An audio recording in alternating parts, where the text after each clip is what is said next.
La préface de notre histoire s'écrit en 2003. Réunir 3 clubs de village en une seule identité pour donner naissance à l'AJ Artois. Il a fallu démontrer, prouver, oser, s'engager, s'investir, défier, fédérer, éduquer et persévérer. La première charte de nos valeurs en quelque sorte. Nous étions des précurseurs. Ce qui peut sembler être une évidence aujourd'hui apparaissait comme une folie à l'époque. Depuis, l'AJ Artois, c'est une succession de 250 bénévoles. La force d'un collectif, preuve de bienveillance et d'efficacité. C'est aussi une succession de 1200 joueurs. La force d'un club formateur. La formation de nos bénévoles et de nos salariés est un point d'ancrage à notre réussite.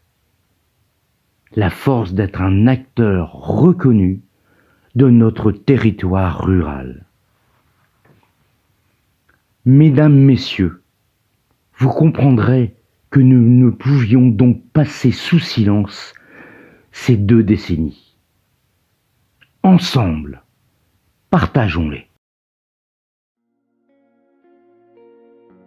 Donc aujourd'hui, la JA, c'est un club de 315 licenciés avec un partenariat fort avec le club féminin de l'UFA qui a une 50aine de licenciés féminines, ce qui fait à peu près 350 licenciés sur le secteur, avec des collectivités qui nous aident. On a des joueurs qui viennent de 45 communes différentes et on a des infrastructures sur Hachette-le-Grand, Billucourt, Bucquois, Ébuterne et Boiry.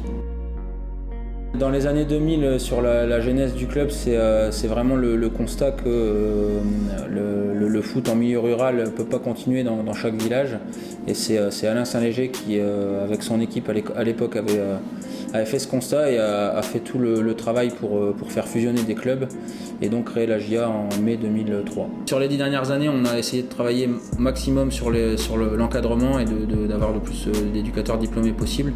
On a aussi compris que nos infrastructures étaient pas forcément quelque chose qui nous aidait à nous développer, c'était plutôt un frein. Donc on a travaillé main dans la main avec les mairies pour essayer de les améliorer. C'est des vestiaires, c'est aussi des terrains pour que cette qualité puisse aussi donner envie aux joueurs et aux parents de nous faire confiance. D'avoir énormément de bénévoles, c'est une vraie mine d'or parce que c'est quelque chose qui est nécessaire à la campagne. On ne peut pas avoir tout de la part des municipalités, les nettoyages des vestiaires, le traçage des terrains, la recherche de partenaires, c'est des choses qui sont faites par les bénévoles. Sans cette équipe de plus de 70 bénévoles, on ne pourrait pas y arriver. J'ai démarré au club en 2003, donc à sa création. Donc j'ai démarré chez les tout-petits, je suis arrivé aujourd'hui dans l'équipe senior du club et je suis également aussi salarié depuis 4 ans. Aujourd'hui, on a assez de monde pour travailler par groupe d'âge et du coup avoir des séances vraiment adaptées aux enfants. On a réussi à avoir des personnes diplômées sur chaque groupe, donc ça se ressent au niveau de la progression des enfants.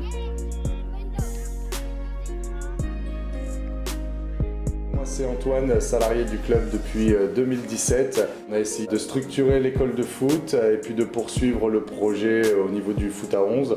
Donc on a réussi à monter quelque chose qui est quand même très élaboré et c'est plutôt une réussite depuis quelques années. L'objectif c'est de continuer de se développer, d'aller chercher tout en gardant l'objectif de faire jouer tout le monde un maximum de compétition et de garder cette envie de faire jouer l'ensemble des licenciés, mais en essayant de développer le club et en montant un palier au niveau sportif. Et puis voilà, en gardant toute cette équipe bénévole, dirigeants et salariés sous un format familial afin que tout le monde se sente bien au club et puis puisse profiter pleinement de nos infrastructures et de ce qu'on souhaite mettre en place. Des salariés, c'est une chose et ça permet d'avoir des gens qui s'occupent des gamins de façon parfaite et avec les bons outils, les bonnes méthodes, parce que c'est aujourd'hui de plus en plus compliqué de satisfaire les attentes à la fois des parents et des enfants.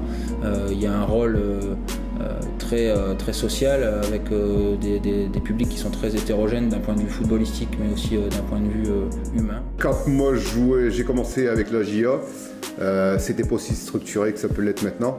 Maintenant, il y a plusieurs salariés, il y a des éducateurs diplômés, il y a tout ce qu'il faut pour que les gamins ils évoluent dans le bon sens. En 2013, on a obtenu notre premier label école de foot, ce qui était pour nous quelque chose de vraiment important. Les clubs labellisés au niveau rural, il n'y en avait quasiment pas il y a 10 ans.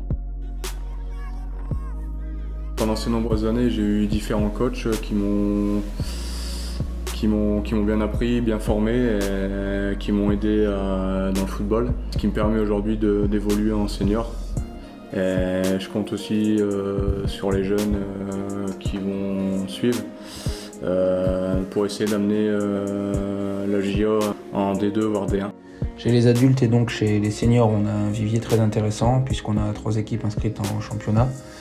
Pas toujours évident à gérer car les objectifs de chacun ne sont pas toujours les mêmes. Entre un joueur de 20 ans et un autre de 35 ans, on n'a clairement pas les mêmes attentes. C'est clairement un objectif prioritaire dans les prochaines années de faire progresser cette catégorie pour monter d'une voire 2 divisions.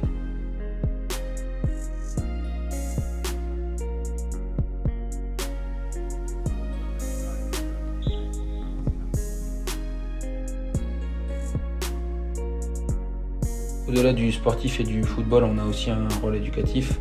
On essaye de passer un ensemble de valeurs à travers notre projet associatif à l'ensemble de nos joueurs, du plus petit au plus grand. Le fair play, esprit d'équipe, il y a le plaisir, de la ferveur, solidarité, progresser, cohésion, investissement et convivialité.